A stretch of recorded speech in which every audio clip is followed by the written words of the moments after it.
This channel does not promote any violent, harmful, or illegal activities. All content provided by this channel is meant for an educational purpose only. এই মুহূর্তে আপনাদের সামনে যে শোকের খবরটি পড়ব সে খবরটি পড়তে গিয়ে আমার নিজেরও হৃদয় যথেষ্ট ভারাক্রান্ত, তার কারণ দীর্ঘ সময়ের পথ চলা, প্রায় 20 বছরের পরিচয় এবং ঘনিষ্ঠতা, তার সবকিছুই আজ শেষ হলো মাত্র কিছুক্ষণ আগে। প্রয়াত TV9 বাংলার consulting editor, programming Rahul Purkayastha, বিশিষ্ট কবি এবং সাহিত্যিক রাহুল পুরকায়স্থের জীবনাবসান হয়েছে। জন্ম 1964 সালের 6 ডিসেম্বর, বয়স হয়েছিল 61 বছর। শৈশব থেকেই বেলঘড়িয়ার বাসিন্দা রাহুল পুরকায়স্থ কলোনি জীবন, উত্তাল 7-এর দশকের পরিসরে বড় হয়ে ওঠা। খুব কম বয়স থেকেই পত্রপত্রিকায় লেখালেখি, তারপর সাংবাদিকতায় প্রবেশ। 8-এর দশক থেকেই তার লেখা কবিতা নিয়মিত প্রকাশিত হতে থাকে। পেশাদারী সাংবাদিকতা শুরু আলোকপাত পত্রিকার মাধ্যমে, তারপর দূরদর্শন, দর্পণ, তারপর খাস খবর, সবশেষে TV9 বাংলা। কর্মজীবনে একাধিক গণমাধ্যমে কাজ করেছেন রাহুল পুরকায়স্থ। কবি বীরেন্দ্র চট্টোপাধ্যায় এবং কবি শক্তি চট্টোপাধ্যায়ের প্রভাব রয়েছে রাহুল পুরকায়স্থের কবিতায়। হাংরি জেনারেশনের কবিদের সঙ্গে তার ছিল অত্যন্ত ঘনিষ্ঠ সম্পর্ক। কবি জয় গোস্বামী সহ কবির সুমন এবং এই সময়কার সংস্কৃতি জগতের, সঙ্গীত জগতের এবং কবিদের সঙ্গে তার সখ্যতা ছিল একেবারেই অত্যন্ত ঘনিষ্ঠ।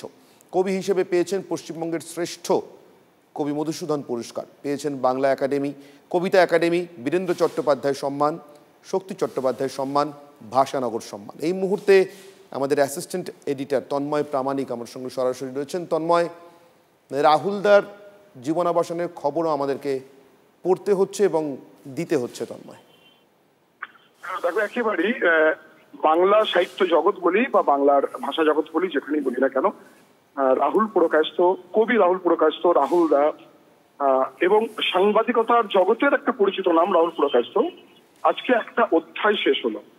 অর্থাৎ বলা চলে তার জীবন দিক থেমে গেল এবং সেই লড়াইটাও খুব মারাত্মক, যে বলা চলে লাস্ট প্রায় 7-8 বছর ধরে কখনো সপ্তাহে 2টো কখনো 3টে ডায়ালিসিস নিয়েও তার কবিতা, তার গল্প, তার উপন্যাস কোনো কিছু থেমে থাকেনি।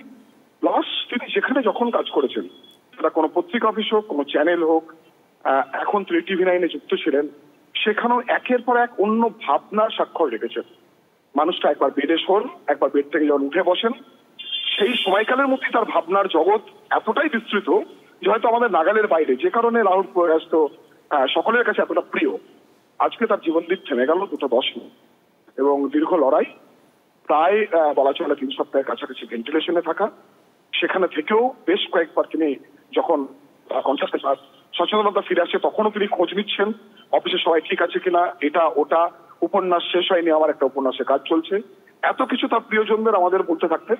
এবং বাড়ি ফিরবই, প্রত্যেকবার লড়াই করে বাড়ি ফিরেছেন। এবার আর ফেরা হলো না, এবার থমকে গেলেন কবি রাহুল পুরকায়স্থ।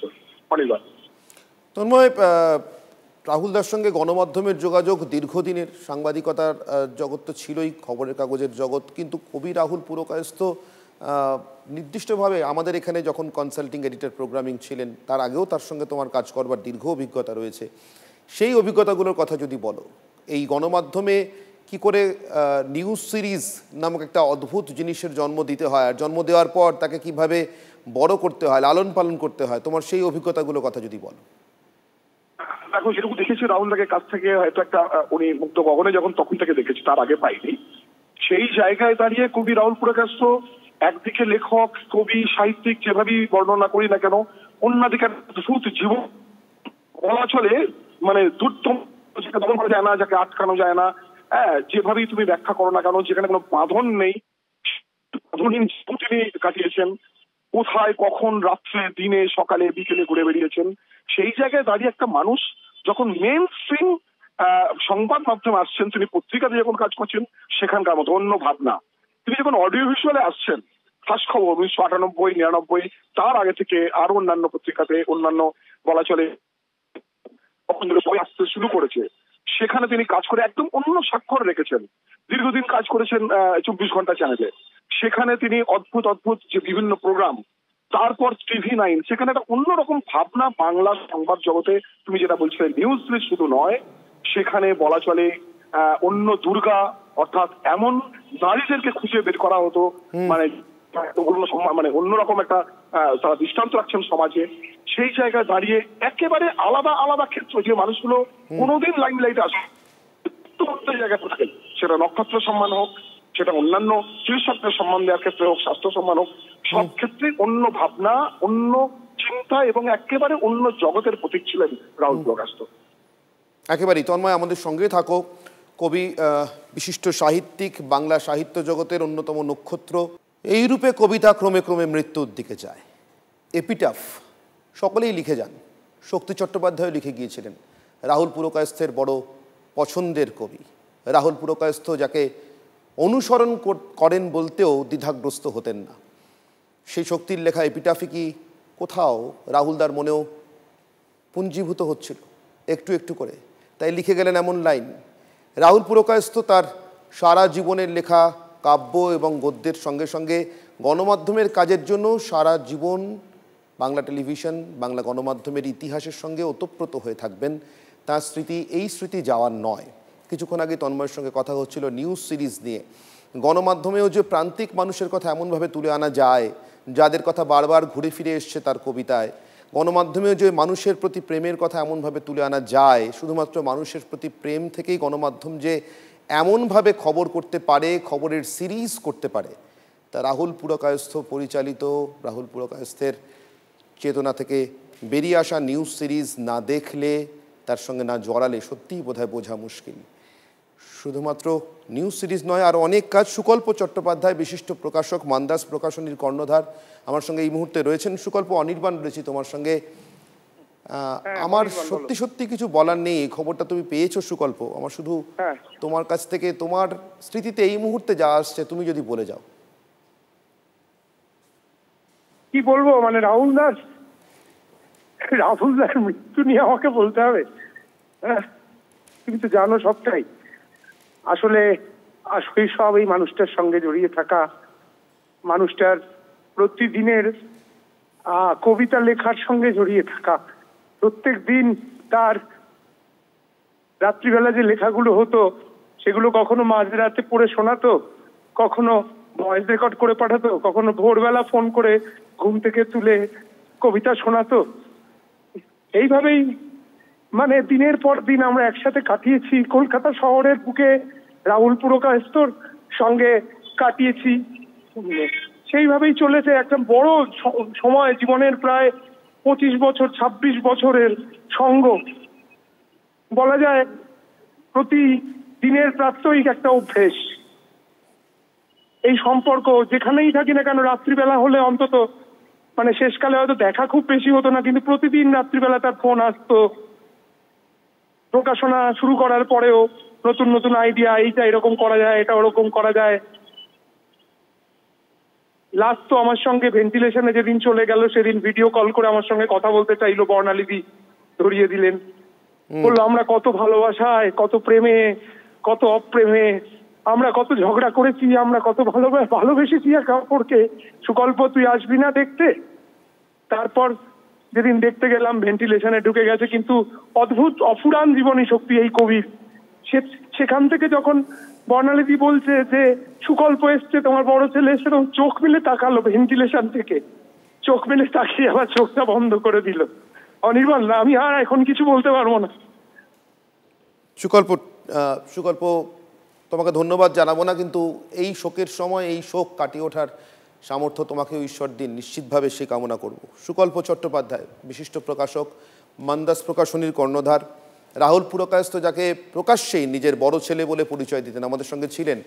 রাহুল পুরকায়স্থর সঙ্গে সুকল্পের জীবন একেবারে ওতপ্রোতভাবে জড়িয়ে। সেই জীবনের কথাই, সেই কবিতার জীবনের কথাই, সেই সাহিত্যের জীবনের কথাই সুকল্প আমাদের সঙ্গে এই শোকের মুহূর্তেও ভাগ করে নিচ্ছিলেন, যতটুকু সম্ভব ভাগ করে নিলেন। সুকল্প আর পারলেন না, কান্নায় ভেঙে পড়লেন। এরকম দেখতে পাওয়া বা আর না দেখতে পাওয়া, কান্নায় ভেঙে পড়া মানুষের সংখ্যা বোধহয় আজকে বাংলায় অনেক, যারা রাহুলদার কাছে সামান্য সময়ের জন্য আসতে পেরেছেন, রাহুলদার সঙ্গে আলাপ করতে পেরেছেন, তারা নিশ্চিতভাবে আজকে এক বিরাট শূন্যতা অনুভব করবেন। তার কারণ প্রান্তিক মানুষের কথা বলা কবি রাহুল পুরকায়স্থ তার জীবনে কোনো দিন ভাব গম্ভীর ছিলেন না। কবিসুলভ কোনো নাকুচু ভাব ছিল না, কবিসুলভ কোনো দূরত্ব রচনার চেষ্টা ছিল না। কি অনায়াসে প্রবল ভিড়ের মধ্যে একা হয়ে যেতে পারতেন, কবিতা তৈরি করতে পারতেন, কবিতা লিখতে পারতেন, আবার সেই কবিতার রসদ খুঁজতে নতুন করে ভিড়ে ফিরে আসতে পারতেন। রাহুল পুরকায়স্থ একমাত্র তাকে যারা খুব কাছ থেকে দেখেছেন, তার সঙ্গে যারা জড়িয়েছিলেন তারাই একমাত্র জানেন। কবিসুলভ কোনো নির্জন খোঁজার চেষ্টা, নির্জনতায় যাওয়ার চেষ্টাও তার সেভাবে কোনো দিন ছিল না, বরং মানুষের মাঝেই যেন তিনি খুঁজে পেতেন তার কবিতার ভাষা। শীর্ষেন্দু মুখোপাধ্যায় বিশিষ্ট সাহিত্যিক আমার সঙ্গে এই মুহূর্তে রয়েছেন। শীর্ষেন্দুবাবু, কবি রাহুল পুরকায়স্থ প্রয়াত, আমি আপনার কাছ থেকে আপনার যা মনে পড়ছে এই মুহূর্তে তার সম্পর্কে, আপনার নিজের যা মনে হচ্ছে সেটাই শুনতে চাই। আসলে ওর সঙ্গে আমার পরিচয় ছিল না, কিন্তু কবিতা আমি পড়েছি। আমি তো নিজে কবিতার আগ্রাসী পাঠক, আমি কবিতা পড়েছি, খুবই ভালো কবিতা লিখত। খুব অসময়ে চলে গেল, দুঃখের খবর। এটা একটা শূন্যতার সৃষ্টি করলো। আমি তার আত্মার সদ্গতি কামনা করি, তার পরিবারকে জানাই সমবেদনা। আর কি বলবো, যখন সৃষ্টি হয়।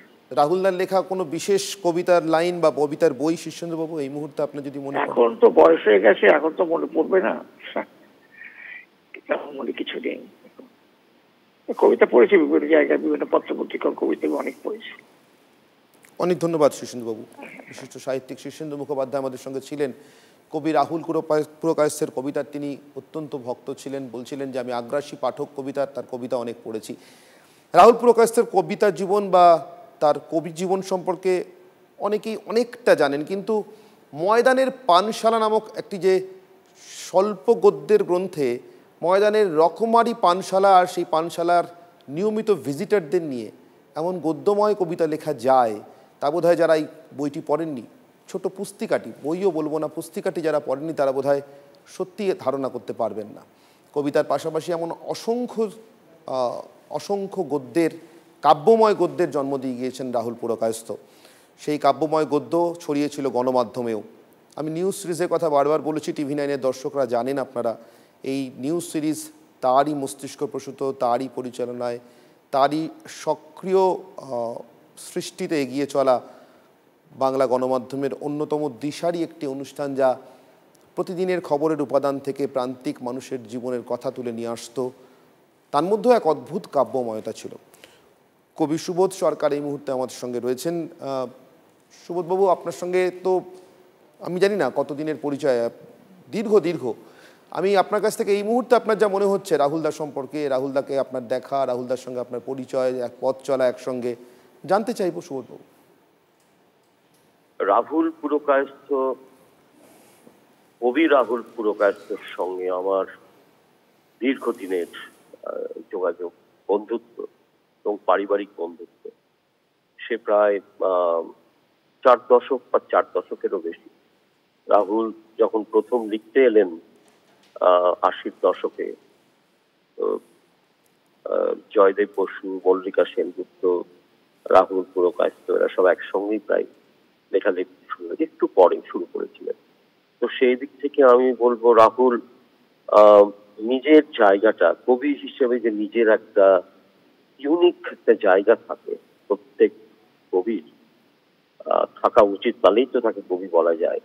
তো রাহুল হচ্ছে সেই কবি যিনি প্রথম থেকে তার নিজের জায়গাটা, অর্থাৎ নিজের কণ্ঠস্বরটাকে প্রতিষ্ঠিত করেছেন।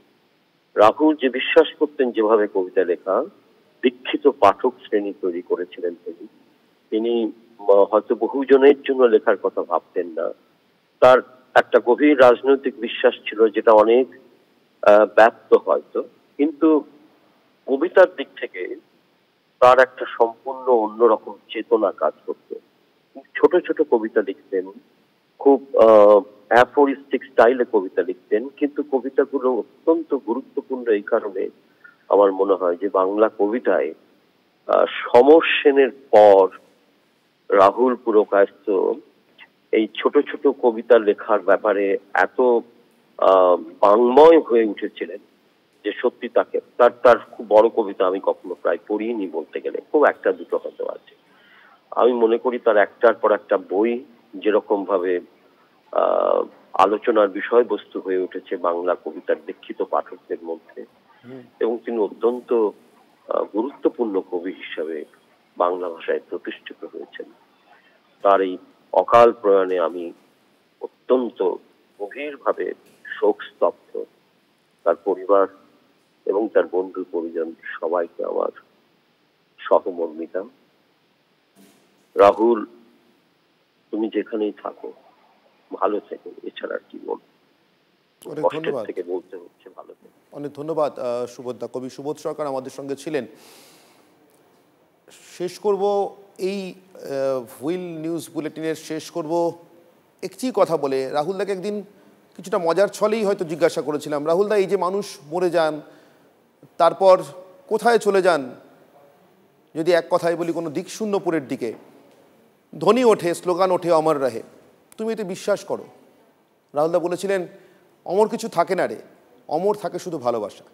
তোর হাতে যদি জ্বলন্ত আগুনের মতো প্রেম থাকে তবে ওটাই অমর। রাহুল পুরকায়স্থ এই প্রেম নিয়েই বাংলা কবিতা, সাহিত্য, গণমাধ্যমে অমর হয়ে থাকবেন।